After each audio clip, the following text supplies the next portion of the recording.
ॐ नमो भगवते वासुदेवाय।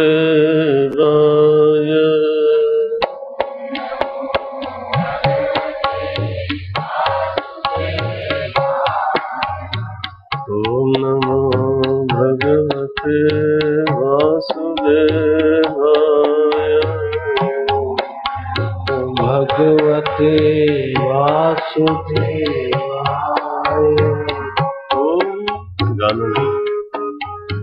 ॐ नमो भगवते वासुदेवाय। ॐ नमो भगवते वासुदेवाय। ॐ नमो भगवते वासुदेवाय।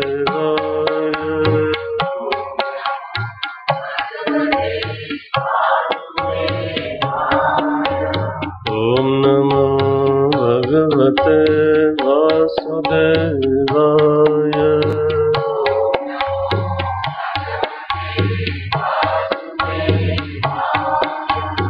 ॐ नमो भगवते वासुदेवाय।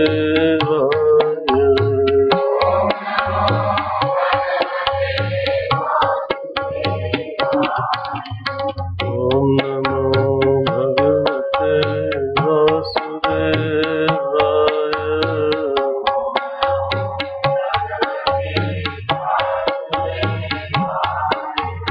ॐ नमो भगवते वासुदेवाय।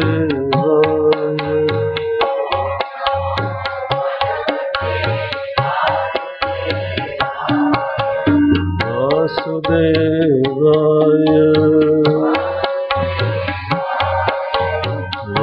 वासुदेवाय। ॐ नमो भगवते वासुदेवाय।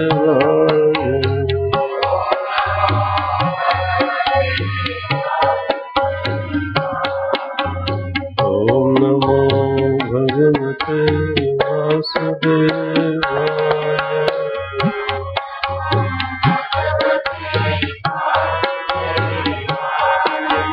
वासुदेवाय वासुदेवाय वासुदेवाय।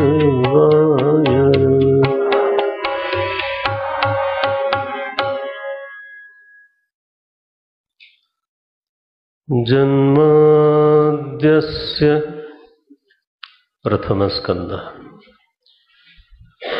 जन्माद्यस्य यतोऽन्वयादितरतश्चार्थेष्वभिज्ञस्वराट् तेने ब्रह्महृदायादिकवये मुह्यन्ति यत्सूरयः तेजो वारिमृतां यथा विनिमयः यत्र त्रिसर्गो मृषा धाम्ना स्वेन सदा निरस्तकुहकम् सत्यं परं धीमहि सत्यं परं धीमहि। धर्मः प्रोज्झितकैतवोऽत्र परमो निर्मत्सराणां सताम् वेद्यं वास्तवमत्र वस्तु शिवदम् तापत्रयोन्मूलनम्।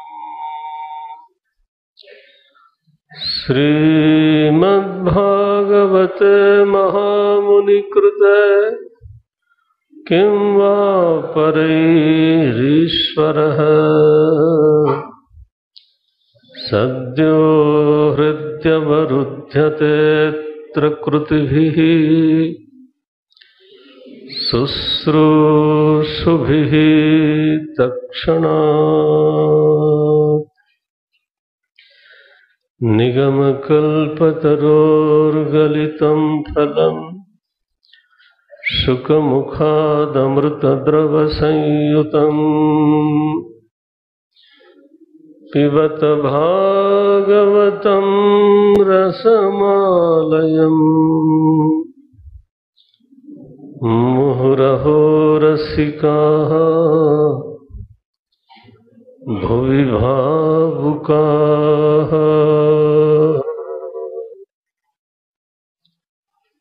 मुहुरहो रसिकाः भुवि भावुकाः।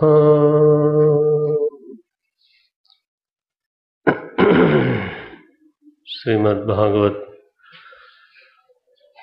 भगवान के श्री विग्रह का स्पर्श होने जा रहा है। तो जैसा मैंने निवेदन किया था, कुल 12 स्कंद हैं। उसमें से हम प्रथम स्कंद की ओर बढ़ते हैं।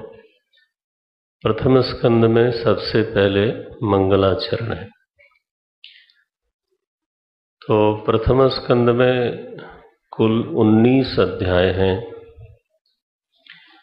और उसमें से जो 6 अध्याय है, तो सूत जी की जो कथा है शौनक जी के साथ, वो 3 अध्यायों में आती है और 3 अध्यायों में नारद जी का व्यास जी के साथ जो संवाद है वो आता है।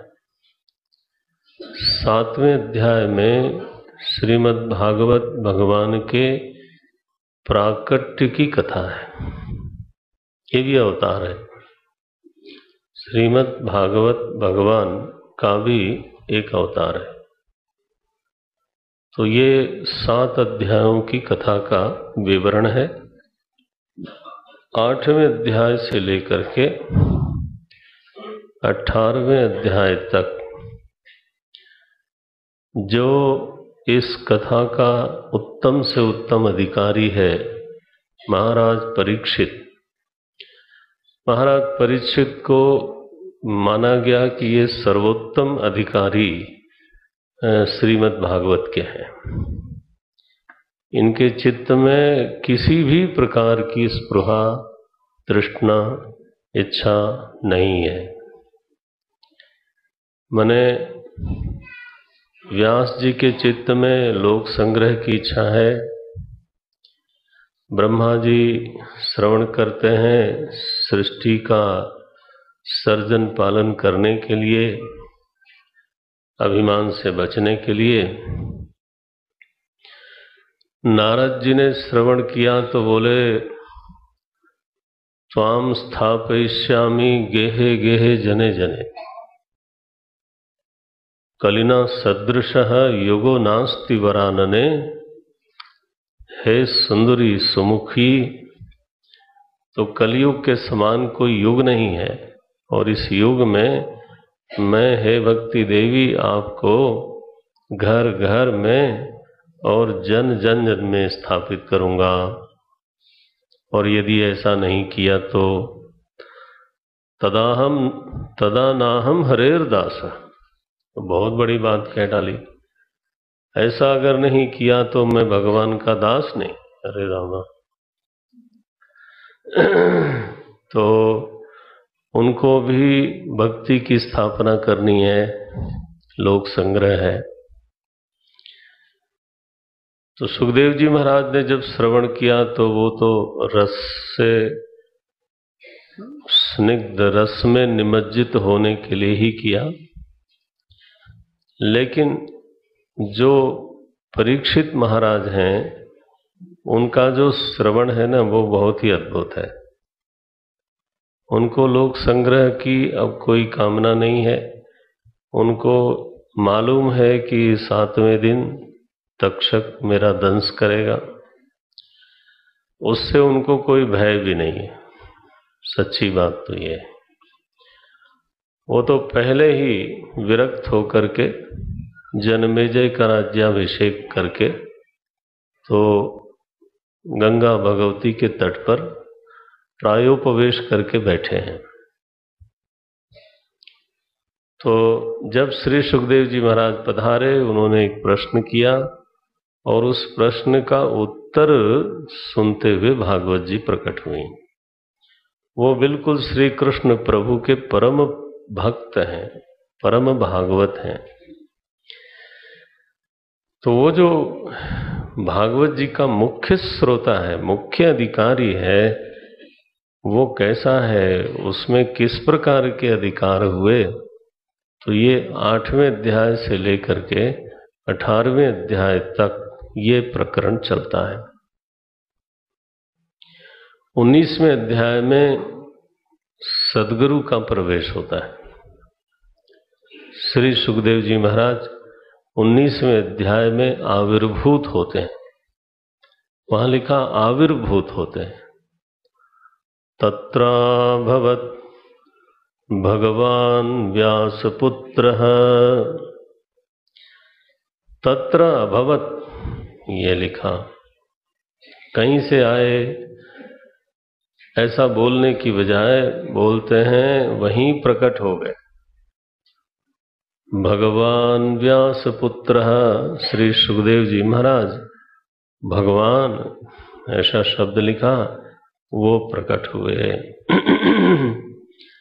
जब वो प्रकट हो गए तो उनका पूजन करने के बाद विधि पूर्वक तो परीक्षित ने प्रश्न किया। 19वें अध्याय में अंत में ये प्रश्न भी प्रकट हुआ। गुरु शिष्य का सम्मिलन हुआ, दोनों के अधिकार और महिमा का वर्णन है, और इसके बाद भागवत जी का मूल प्रश्न क्या है ये 19वें अध्याय में आता है। तो बस उसी प्रश्न के उत्तर में फिर आगे के जो 11 स्कंद है ना, वो प्रकट होते हैं। ये इस तरह से भागवत जी की पूरी रूपरेखा, उनका प्रारूप है। यह बात थोड़ा ध्यान में रखनी चाहिए। निवेदन किया कि ये पारमहंस संहिता है, निर्मल ज्ञान है, निर्मल भक्ति है। वह भक्ति जिसमें ज्ञान का सहचार है, वह व्यक्ति जिसमें वैराग्य का सहचार है, कभी भी इनका वियोग नहीं होता। तीनों ही तरुण रहें। त्रयाणाम सहचारित्वात् वैपरीत्यम कुतस्थितम। ये तो भागवत जी भक्ति की समस्या को, भक्ति में जो एक खालीपन रह गया ना, उसको भरने के लिए खिल है। जो भक्ति अखिल नहीं है, खिल है, खिल से खाली हो गया। जो उसमें खालीपना है क्योंकि उसके दोनों पुत्र वृद्ध होके पड़े हैं, बेहोश हैं, वो नहीं चाहिए भक्ति देवी को। तो परीक्षित महाराज जब प्रश्न करते हैं, बड़ा ही दिव्य प्रश्न है। प्रश्न में अपने को बीच में रखना चाहिए। लोग ऐसा कहते हैं, अच्छा तो लोग पूछेंगे तो बताऊंगा। नहीं, लोगों में बड़ा इस तरह का सवाल है। अरे भाई, सवाल तो तुम कर रहे हो, नाम लोगों का ले रहे हो। एक बार गुरुजी से किसी ने कहा कि स्वामी जी लोग ऐसा कहते हैं। तो बोले लोग तो मुझसे मिले नहीं, तुम ही बोल रहे हो, तो मैं तो तुमको ही दोष दूंगा। मैं तो कहूंगा तुम ही ऐसा कह रहे हो, इधर उधर की बात बना के बोलते हो कि लोग ऐसा कह। आगे से वो बंदा कभी बोला नहीं है, तो ये हिम्मत नहीं पड़ी, एकदम उसको टारगेट कर दिया।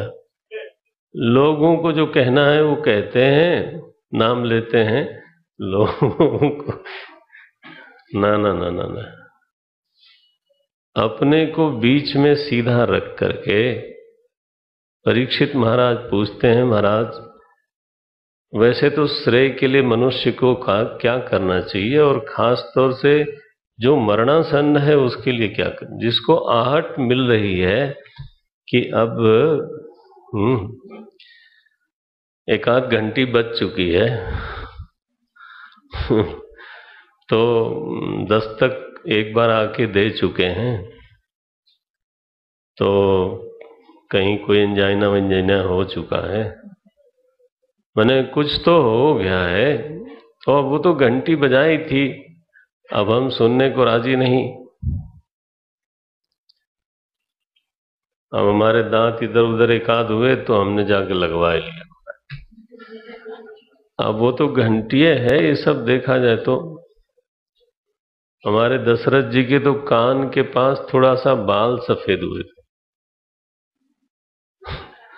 श्रवण समीप भय सित केसा, मनहु जरठपन अस उपदेशा।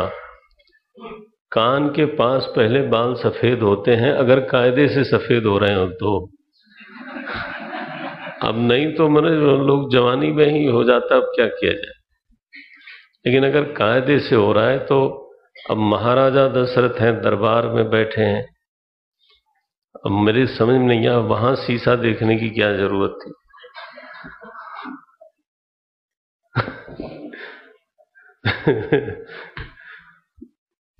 तो दरबार में लिखा, वहां दरबार में सबके सामने सहज भाव से तो दर्पण निकाला।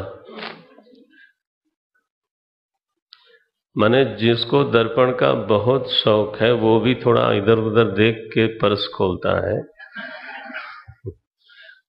लेकिन यहां तो महाराज खुले दरबार में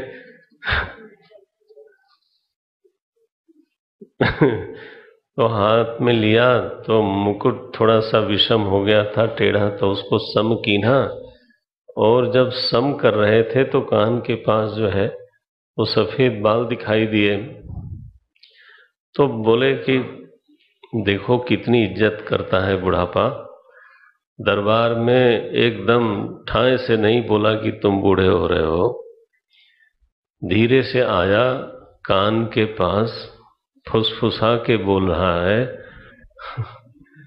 कि अब वृद्धावस्था में तुम्हारा प्रवेश हो गया। तो हमें भी बोलता है, लेकिन हम फिर उसको काले करवाते हैं। जो भी है उसमें क्या दिक्कत है, मतलब कहना ये है कि परीक्षित की घंटी बजी थी तो वो तो पक्का बोले मरणासन्न हो गया है उसके लिए बताइए, किम श्रोतव्यम अथो जप्यम, किम कर्तव्यम, क्या सुनना चाहिए, क्या जप करना चाहिए, क्या करना चाहिए, भजनीयम वा, किसका भजन करना चाहिए, किम स्मरणीयम, और किसका स्मरण करना चाहिए। 5 प्रश्न किया उन्होंने, इसका उत्तर दो। यही हमारा व्यवहार है, कुछ बोलते हैं, कुछ सुनते हैं, और कुछ स्मरण करते हैं, और कहीं पर भजनम नाम रसनम, हाँ, कहीं पर रस लेते हैं और कोई काम करते हैं। यही तो हमारा व्यवहार है दिन भर का, और क्या करते हैं। वो पूरा ही पूछ लिया कि जिसके पास समय थोड़ा हो उसको क्या करना चाहिए, क्या सुनना चाहिए, माने ही शुड बी सेलेक्टिव, क्या बोलना चाहिए, he has to be selective, कितना क्या करना चाहिए, चुनाव करना चाहिए, किसका स्मरण करें, चुनाव करो, किसका भजन करें, चुनाव करो। ये 5 प्रश्न किया, क्योंकि बहुत कुछ सुनने को है, तो अब आखिरी समय में तो कुछ तो सेलेक्टिव हो जाए आदमी। ये भागवत जी का मूल प्रश्न है, तो ये 19वें अध्याय में ये प्रश्न अवतरित होता है, दिव्य है। तो मंगलाचरण जो हुआ वो तो आपको क्या कहें, जितना ही अधिक वेदांत का अध्ययन होगा और गहरा अध्ययन होगा उतना ही मंगलाचरण में आस्वादन बढ़ेगा। ये पहला ही ऐसा है कि अद्भुत है। क्या बोलते हैं, सत्यम परम धीमहि। प्रथम श्लोक है, मैं परम सत्य का ध्यान करता हूं। तो इसलिए बोलते हैं कि भागवत जी जरा विशिष्ट हैं, तो कृष्णम परम धीमहि नहीं कहा, विष्णुम परम धीमहि नहीं कहा, शिवम परम धीमहि नहीं कहा। माने किसी भगवान के किसी नाम विशेष का या रूप विशेष का उल्लेख नहीं किया। ये बात सही है कि दसम स्कंद में जब गर्भस्तुति होती है ना भगवान की, तब इतना ही सुना था तुम्हारे सत्यनारायण व्रत की कथा, सत्यम त्रिसत्यम इत्यादि इत्यादि। तो फिर मैंने प्रणाम किया, हमने कहा चलने दो, तो मैं चलता हूं, नहीं तो ये पता नहीं कितने सत्य बोल इधर उधर हो जाएगा फिर।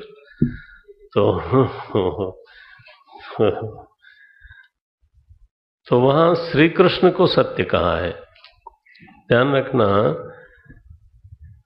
सत्य स्वरूप श्री कृष्ण है, लेकिन सत्य का स्वरूप क्या है ये प्रथम श्लोक में।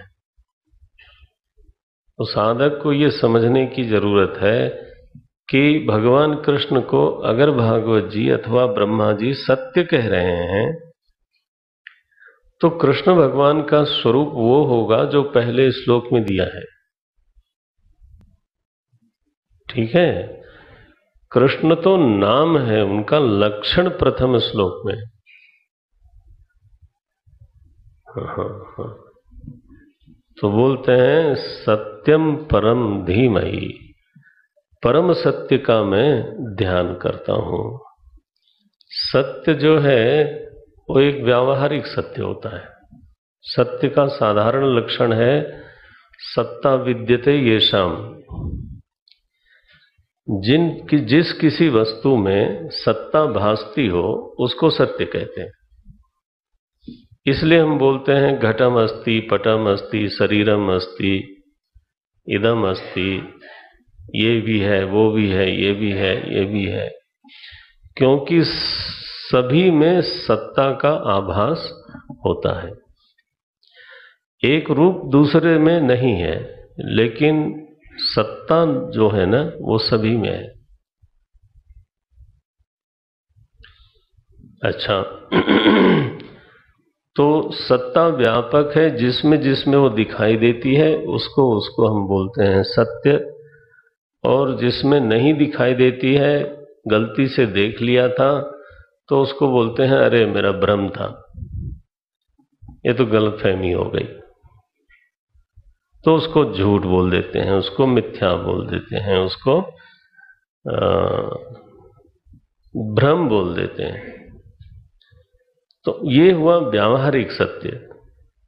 अब क्या परम सत्यम धीमहि ऐसा कहा गया, तो परम लगा देने से सत्य का लक्षण होता है वह सत्य जो त्रिकाल में अबाधित हो, जो वस्तु में भासने की बजाय जिसमें सारी वस्तुएं बैठी हुई हैं। सत्ता शब्द वेदांत में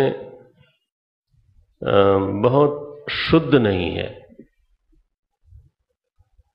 वेदांत के जो साधक लोग हैं उनके लिए बोलता हूं। हाँ, सत्ता शब्द जो है वो शुद्ध वेदांत का शब्द नहीं है। सत्ता तो अनेकार्थी, अनेक का वाचक है। जैसे जनता बोलते हो आपने, वैसे सत्ता है। तो रूपों की अनेकता देख करके और उसमें सत्ता की अनेकता मान करके, ठीक है, तब हम ये शब्द बनाते हैं सत्ता। जैसे जन जन जन जन जन जन को देख करके क्या शब्द बनाया? जनता। ये है। इसलिए वेदांत की अगर एक्यूरेसी पे जाए ना, पक्का, तो सत्यम ठीक है, सत्ता नहीं। सद्रूप ये ठीक है, सन्मात्र ये ठीक है, सत्ता जरा तो व्यावहारिक है तब सत्ता है, क्योंकि वस्तु के साथ साथ वो भासती है। वस्तु नष्ट होने पर लगता है कि उसमें जो सत्ता थी वो भी नष्ट हो गई। घट टूट गया, बोले घट की सत्ता कहाँ गई? कहाँ गई? बोले वो भी गई। ऐसा लगता है हमको, वो नहीं। एक ऐसा सत्य जो तीनों काल में अबाधित हो, बल्कि काल भी जिसमें बाधित हो जाए। काल जिसके गाल में, वो सत्यम परम। ऐसा है। परम सत्यम धीमहि। बोले महाराज वो कैसा है और उसको पहचानने का कोई तौर तरीका है? बोले देखो, पहला श्लोक है जन्माद्यस्य यतः, इसको बोलते हैं हम लोग तटस्थ लक्षण। थोड़ा सा इसको ज्यादा ध्यान से सुन लें तो तटस्थ लक्षण इधर जगह है मेरे ख्याल से, इस तरफ अगर आप घूम घाम करके आ सकें, और कोई न कोई जो जवान होगा वो कुर्सी छोड़ी देगा तो तो धन्यवाद।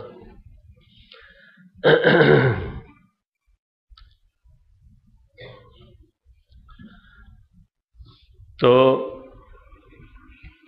ये तटस्थ लक्षण है, माने तट पे खड़ा होकर के लक्षित करता है। वो क्या बता रहे हैं भागवत भगवान? यतः अस्य जन्मादि भवति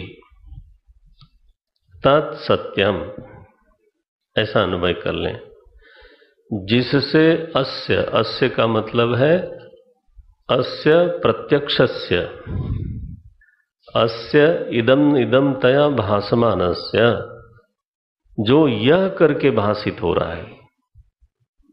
पूरी दुनिया, शरीर, हमारी इंद्रियां, हमारा मन, वो भी तो भासित हो रहा है। हमारी बुद्धि, हमारा स्वभाव, ठीक, और त्रिगुण का प्रभाव, ये सब यह यह यह यह है, इदम है। तो अस्य जगतः उत्पत्ति ही स्थिति ही लयः यतः भवति। जहां से ये निकला, आखिर ये भी तो खोजने की चीज है कि दुनिया का कारण कौन है? कारण एक है कि अनेक है? बहुत लोगों ने दुनिया का कारण अनेक माना।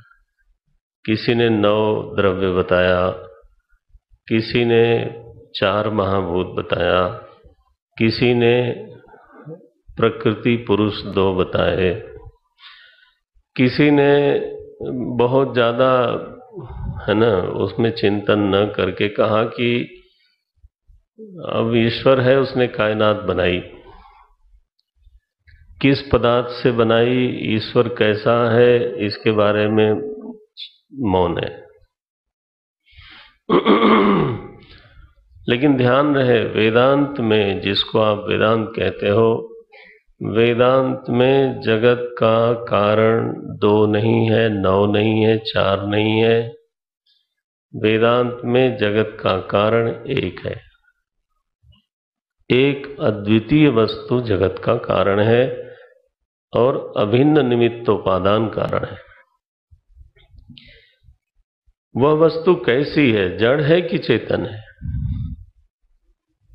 एक है, लेकिन वो जो एक है जिससे में से जगत निकला, वो जड़ है कि चेतन है?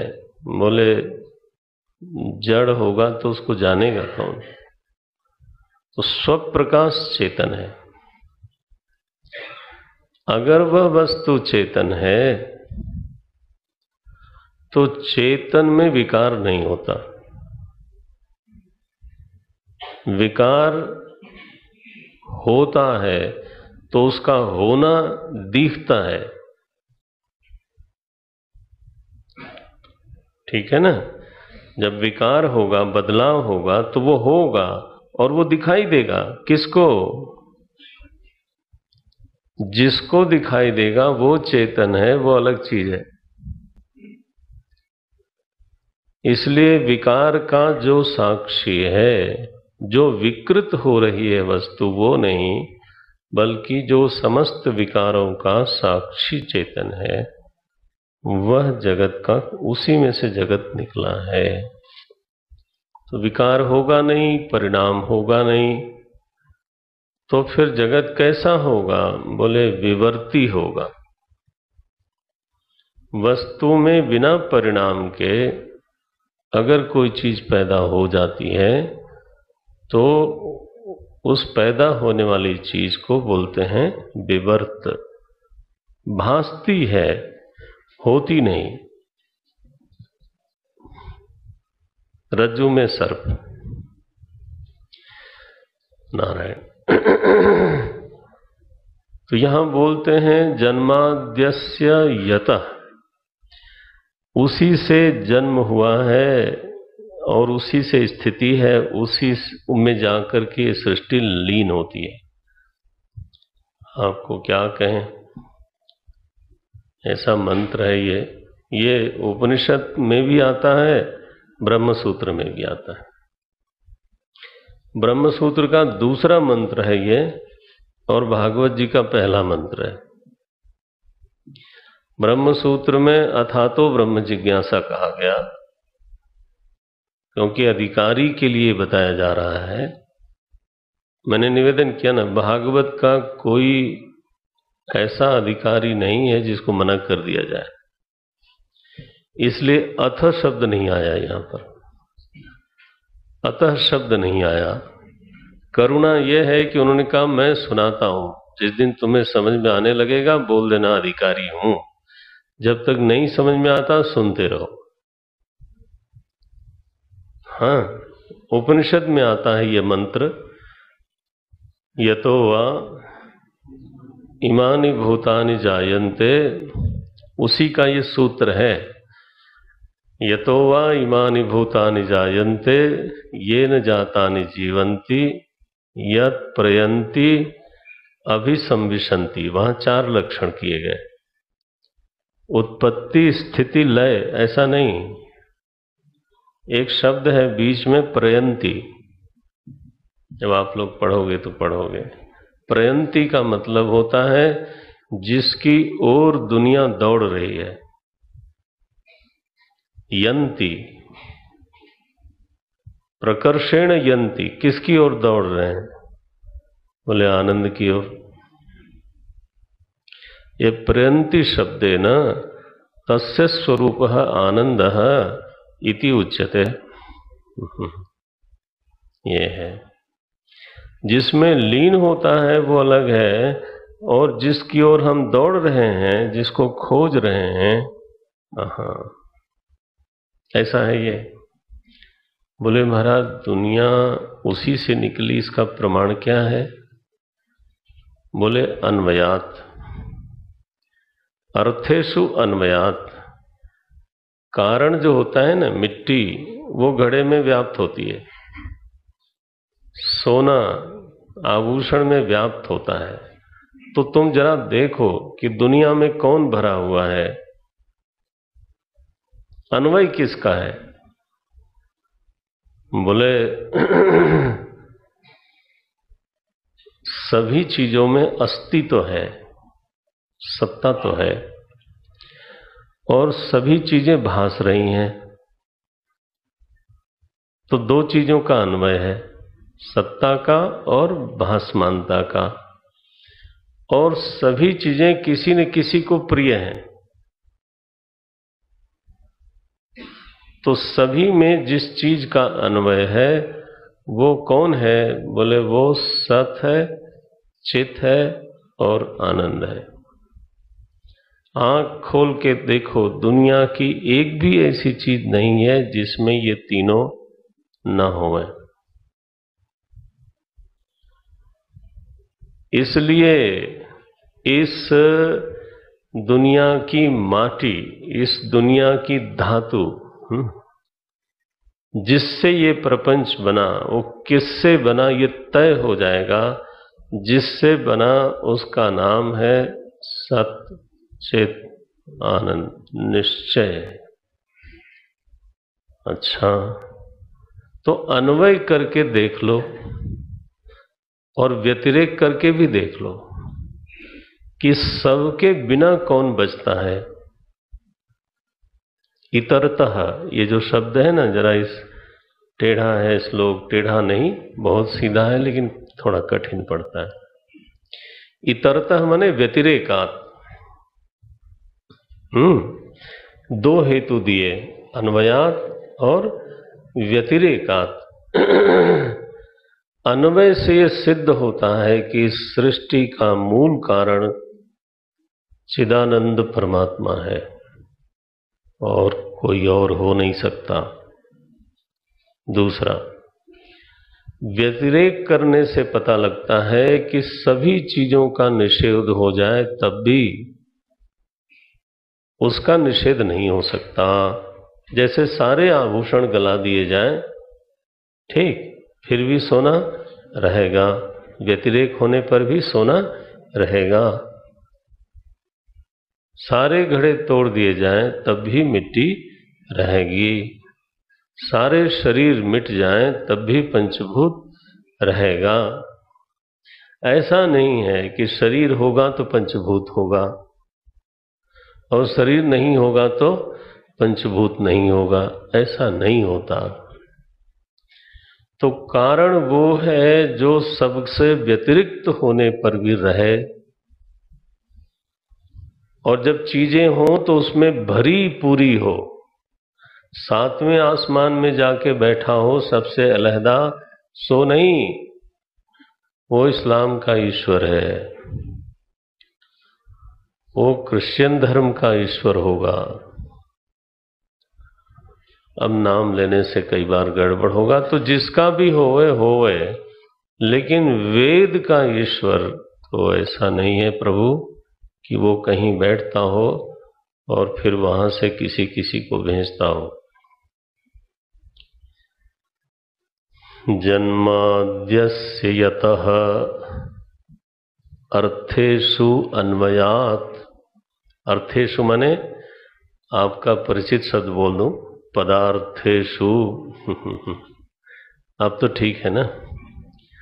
अर्थेषु पदार्थेषु अन्वयात् इतरतः माने व्यतिरेकात्। ये दो चिन्हों से प्रभु की खोज करो। बोले तो वह जो अस्थि है वो जड़ भी तो हो सकता है। बोले अभी तो मना किया था, लेकिन तुम्हें एक और बात बता दूं। तेने ब्रह्म हृदयादि कवये मुह्यन्ति यत्सूरयः। ब्रह्म शब्द का अर्थ है यहां पर, जिन लोग के पास ग्रंथ है, थोड़ा यहां हम लोग पढ़ रहे हैं तो पढ़ ही लें।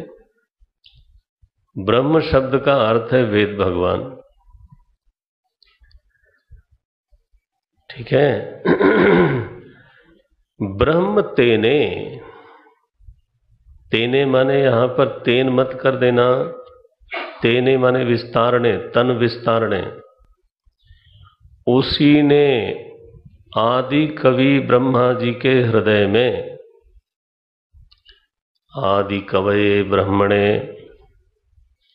ब्रह्म तेने वेद भगवान का विस्तार किया। बोले महाराज बोल के बताया, तो उसके तो जबान ही नहीं थी हैं? उस समय तो वो सच्चिदानंद शुद्ध स्वरूप में तो कथम तेने बोले हृदय, उनके हृदय में ही वेद भगवान को प्रकट कर दिया, स्फुरित कर दिया।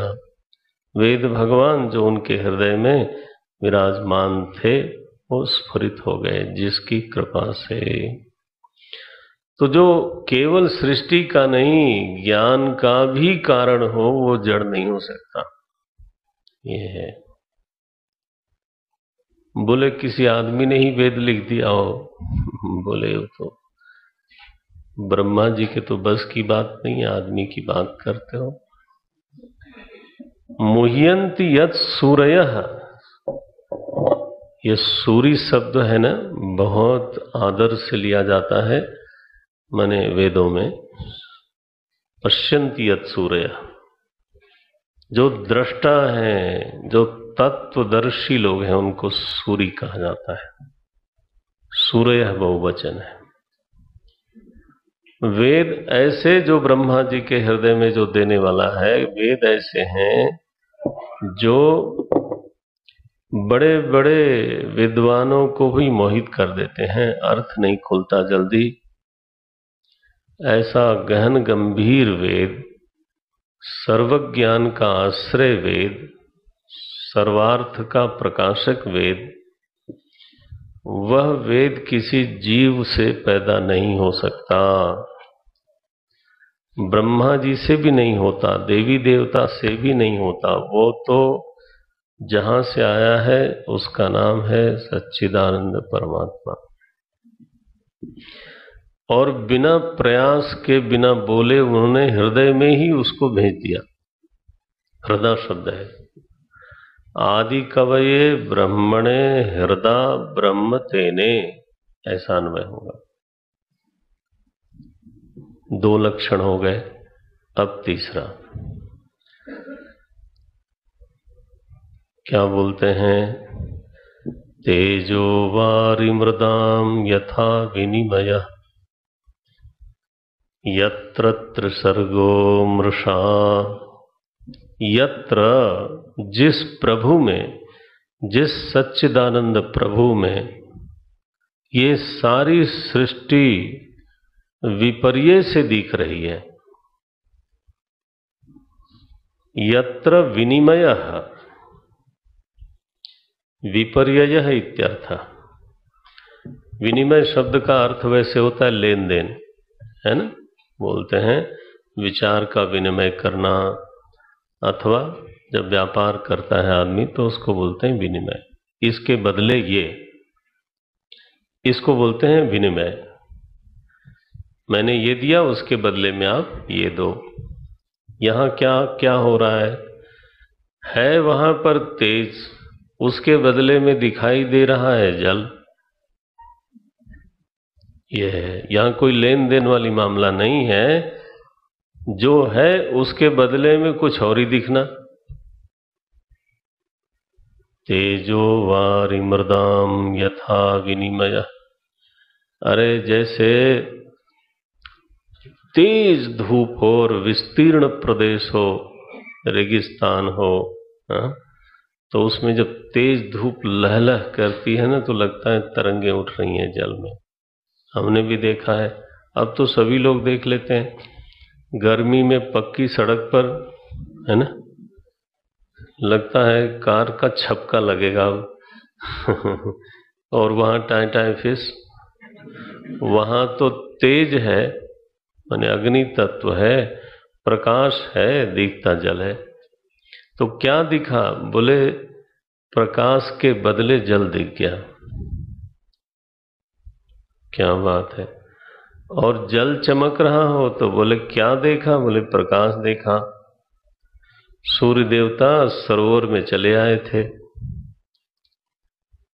समुद्र के किनारे आदमी संध्या काल में बैठा है तो लगता है कि सूर्य पिघल गया। कहाँ? समुद्र में। और पूरा समुद्र सोना सोना हो गया, अब कुछ नहीं हुआ। वहां जाओगे तो जल मिलेगा, तो जल के बदले प्रकाश दिख रहा है, प्रकाश के बदले जल दिखता है, मृदा के बदले प्रकाश दिखता है, मृदा के बदले जल दिखता है। मृदा माने मिट्टी, ये जो कांच है ना वो भी मिट्टी ही है। दुर्योधन मिले तो पूछ लेना।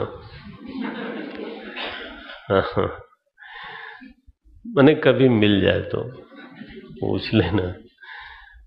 उसको मृदा की जगह पर जल दिखता था, जल की जगह मृदा दिखती थी।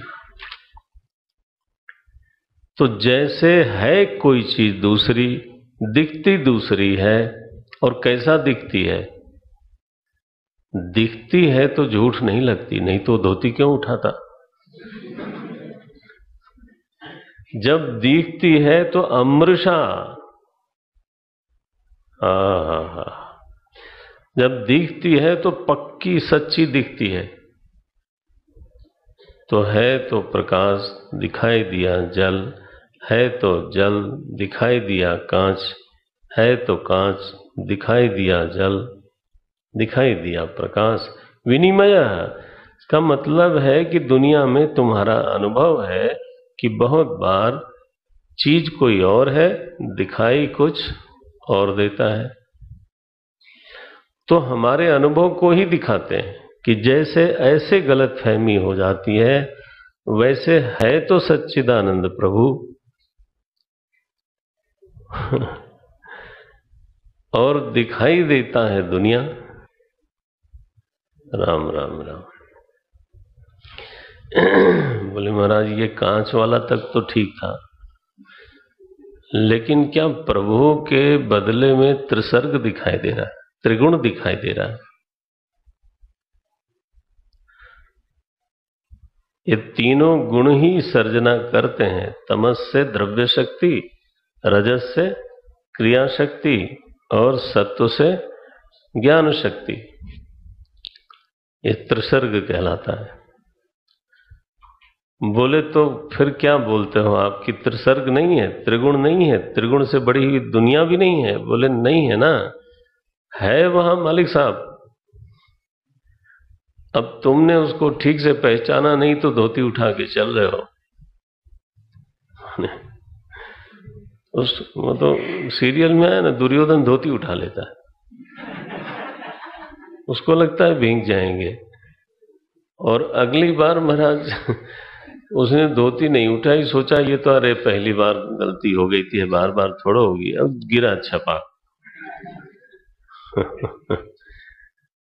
तो यत्र ब्रह्मणि, यत्र शब्द का अर्थ क्या होगा? यत्र ब्रह्मणि, यत्र प्रभाव, यदा यत्र, यत्र माने सच्चिदानंद वस्तुनि, ऐसे लेना चाहिए।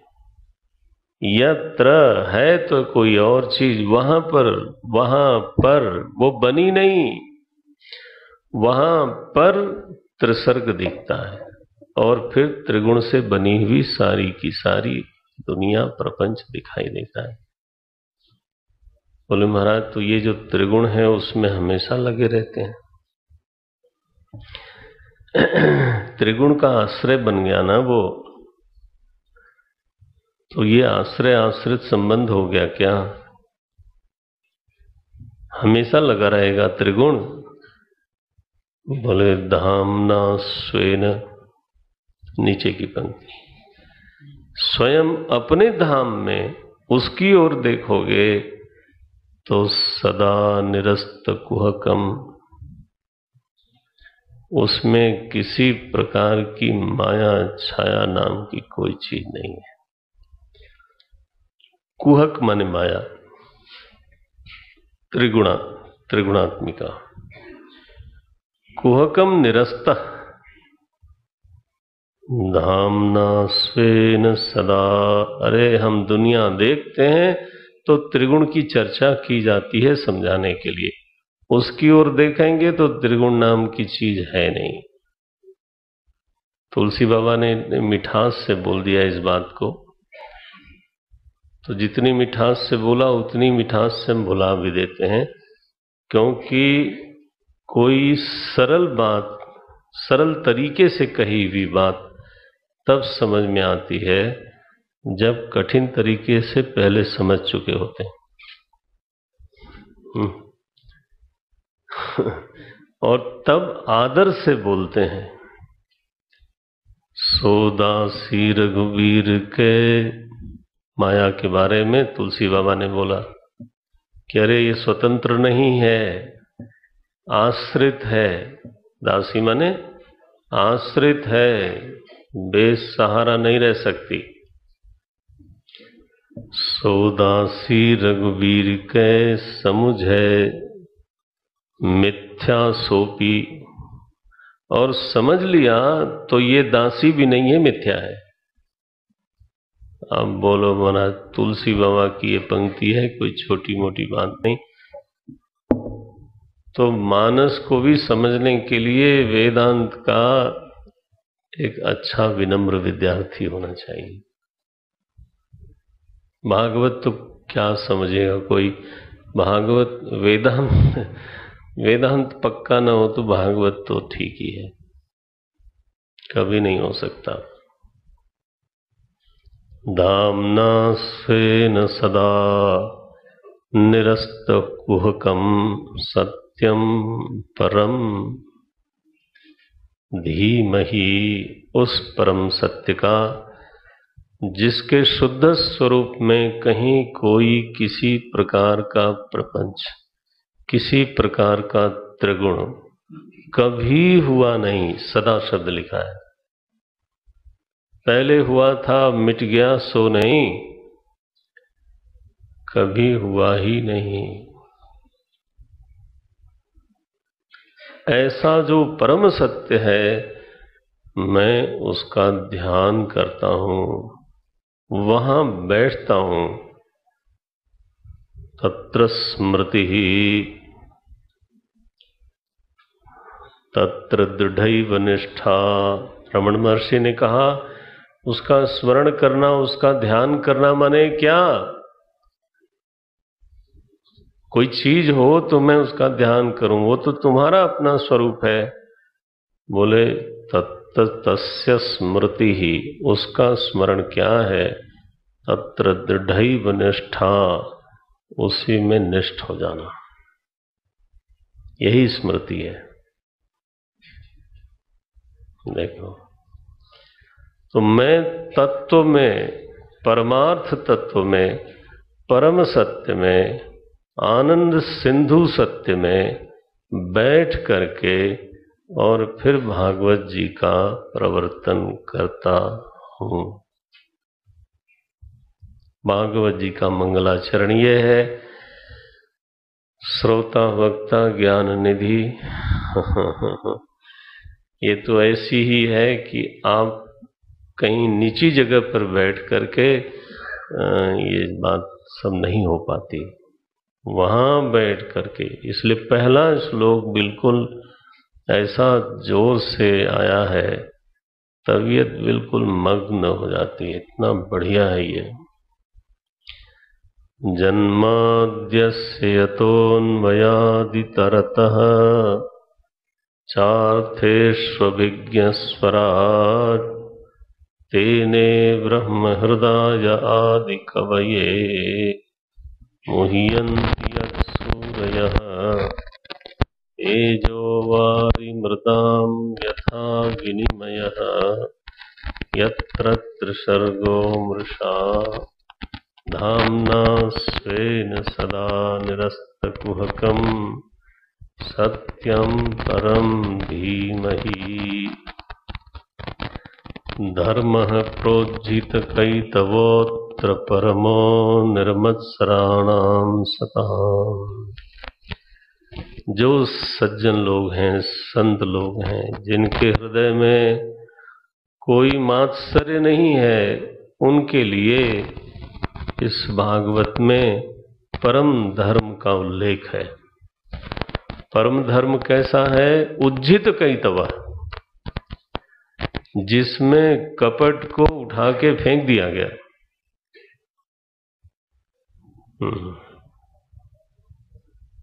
उज्जित कैतव माने तत्वनिष्ठ होने के अलावा धर्म से जब कोई कुछ नहीं चाहता तो वो धर्म परम धर्म कहलाता है।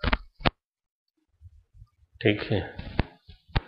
उज्जित कैतव निर्मत्सराणाम सताम, इसमें वास्तविक वस्तु है जो बताई गई है, शिवत्व को देती है और जो तापत्रय है उसको नष्ट कर देती है।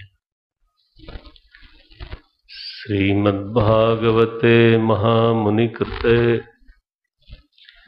श्रीमद्भागवत जिसको महामुनि भगवान वेदव्यास ने रचना की है, अब वो रचना होने के बाद किम वा परैहि अन्यैहि शास्त्रैहि, और किसी और शास्त्र से आपको क्या लेना देना है?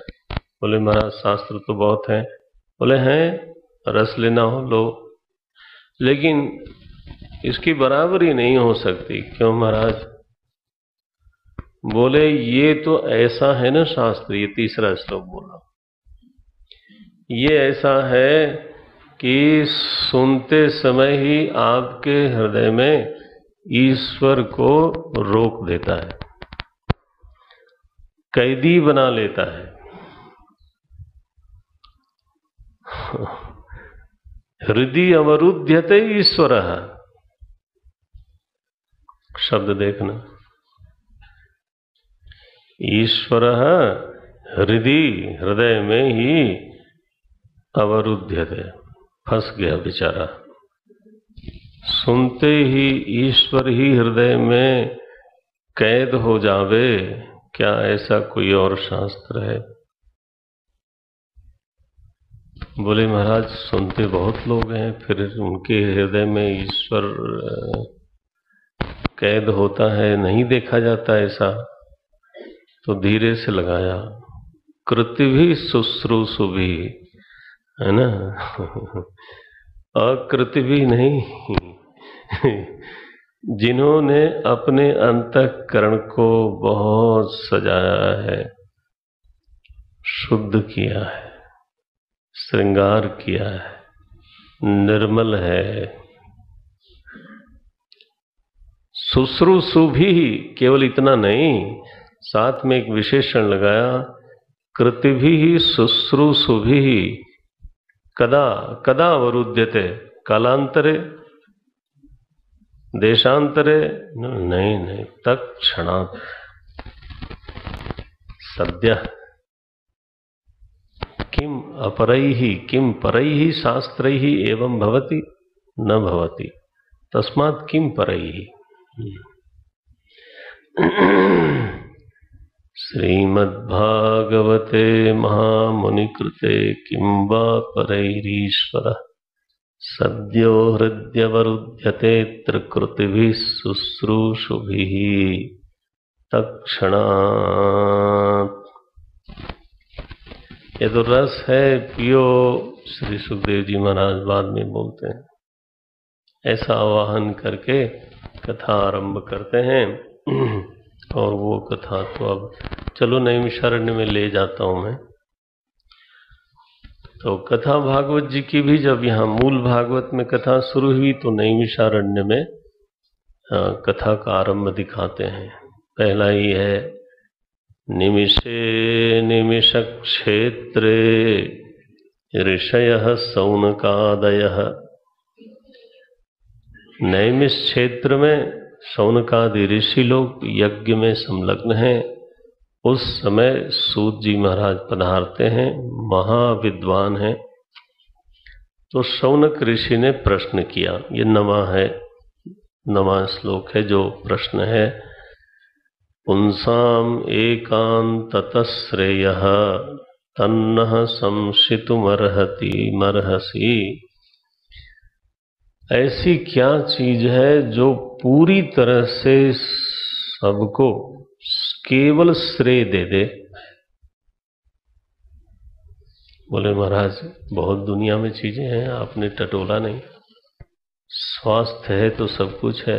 अरे बोले महाराज बिगड़ भी जाता है ना।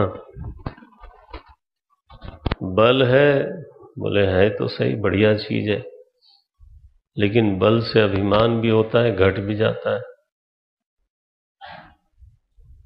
ठीक है। धन है, पूरा श्रेय तो नहीं होता। धन से सुख जरूर होता है, दुख भी होता है। पुत्रादपि धन भाजाम भीति ही, वो भी होता है। धन बढ़ने लगे तो पुत्र से भी सावधान रहना पड़ता है। हाँ महाराज ये गड़बड़ न कर दे, बीच में कहीं इधर उधर कर दे, हमने इतनी मेहनत से जोड़ा, ये लुटा दे, बेवकूफ है, ऐसे बोलेंगे। ये है संबंध में से सुख निकलता है, दुख नहीं निकलता। क्या फिल्मी गाने गाते हैं, दिल के टुकड़े हजार हुए, वो कोई यहाँ गिरा कोई वहां गिरा, पता नहीं। ये जो दिल फेंक तमाशा देखने वाले लोग हैं, ये क्या संबंध के बिना हुआ? संबंध में सुख है, संबंध में दुख है, दोनों हैं। धन में सुख भी है, दुख भी है। बल में सुख भी है, दुख भी है। हुकूमत में सुख भी है, दुख भी है। कोई ऐसी चीज दुनिया में नहीं है जिसमें केवल सुख हो। एकांततः, ये प्रश्न देखो कोई छोटे मोटे आदमी ने नहीं किया है। शौनक ऋषि ने कहा महाराज मुझे श्रेय मने उसमें दूसरी चीज न शामिल हो, ऐसा हमको कोई चीज है बताओ। तत् नह संसितुम अर्हसि, है कुछ? बोले है। क्या है? भक्ति है, उसमें से कभी दुख नहीं निकलता। ये उत्तर है। सूत जी महाराज बोलते हैं बस सारे कर्म का, सारे व्यवहार का फल है भक्ति। बोलते हैं स्वनुष्ठितस्य धर्मस्य संसिद्धि हरितोषणम, 13वां श्लोक है दूसरे अध्याय का। 6ठे श्लोक से शुरू करते हैं वो उत्तर। सवै पुंसाम परो धर्मो यतो भक्तिरधोक्षजे अहेतुकी अप्रतिहता ययात्मा संप्रसीदति। भक्ति है जिसमें से सदा ही सुख निकलता है, श्रेय निकलता है। भक्ति हो निश्चिंतता रहती है, भक्ति हो हृदय निर्मल होता है, भक्ति हो तो निर्णय गलत नहीं होते, निर्णय सही होते हैं तो परिणाम बुरा नहीं हो सकता। भक्ति हृदय में तरुणी होकर के निवास करे तो आदमी का श्रेय निश्चित है। ऐसा मेरा सारा पढ़ा लिखा निचोड़ के मैं बोलता हूँ।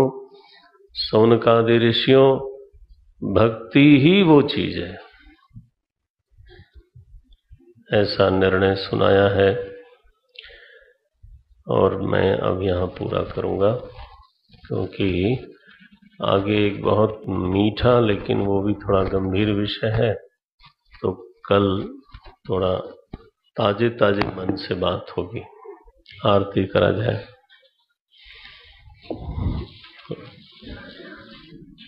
अब देखो बात सही है ना कि श्रवणम के बाद मननम चाहिए। मनन हुआ तो धुंधुकारी मुक्त हुआ, मनन नहीं हुआ तो बस गड़बड़ हो गई। गड़बड़ तो नहीं हुई लेकिन वो जैसा फल आना चाहिए वो होता नहीं। मैं ग्वालियर में गया तो ये प्रथम श्लोक पर जब मैंने जल्दीबाजी करी ऐसे ही सुना दिया मंगलाचरण। तो कुछ विद्वान लोग बीच में बैठे थे। मेरा भाग्य बहुत है, अनुग्रह है मालिक साहब का, तो सभा में विद्वान लोग हमेशा होते हैं। अभी आप लोगों ने वृंदावन में देखा, वो हमेशा आए। तो जब मैं उठा तो आए लोग, बोले महाराज जी ये श्लोक जल्दी खुलता नहीं और आप भी जो है ऐसे ही कहते चले गए, तो ये तो बहुत गड़बड़ है, कल फिर इस पर बोलिए। हमने कहा अच्छा भैया आप लोग आगे बढ़ने नहीं दोगे। तो ऐसा है ये मंत्र। साथ में पढ़ना। आरती अति पावन पुराण की, धर्म भक्ति विज्ञान खान की। आरती अति पावन धर्म भक्ति विज्ञान महापुराण भागवत निर्मल।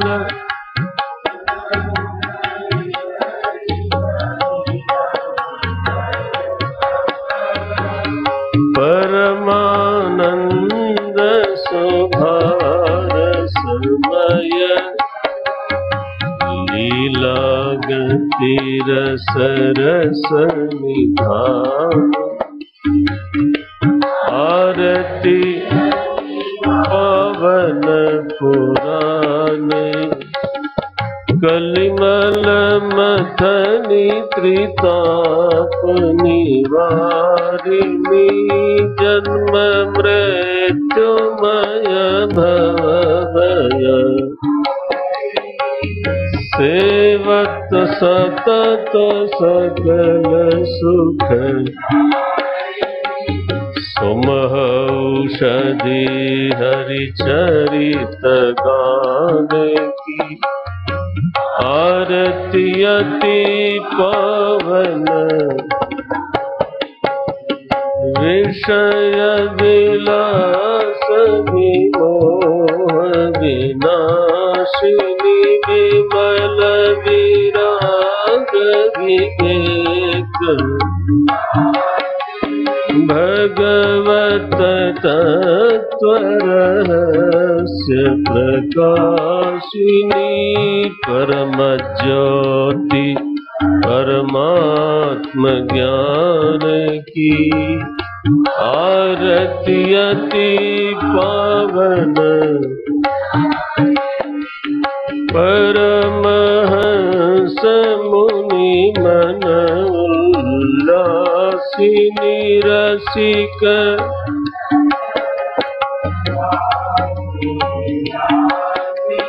भक्ति मुक्ति रति प्रेम कथाय किंचन प्रिय सुजाने की। आरती अति पावन पुराण। आरती अति पावन पुराण।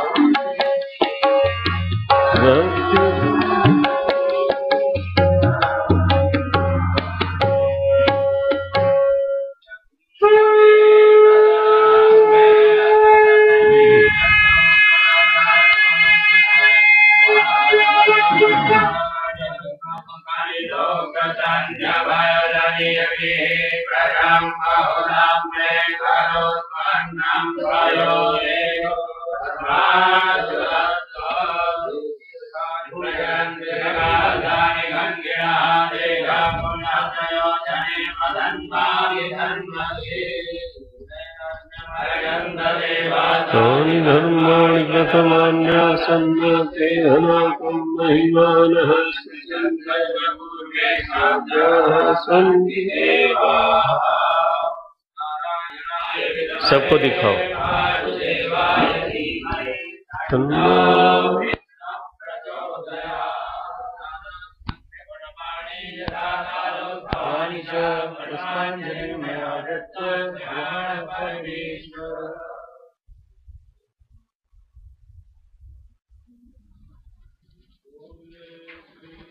कृष्णचंद्र भगवान की, श्रीमद्भागवत भगवान की, श्री सुखदेव जी महाराज की, सद्गुरुनाथ महाराज की, सब संतन की, उमापति महादेव की जय जय श्री राधे।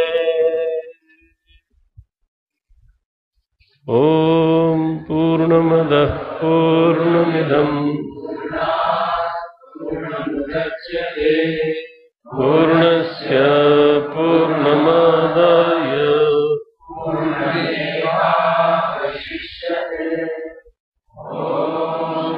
शांति शांति शांति। श्री गुरुभ्यो नमः।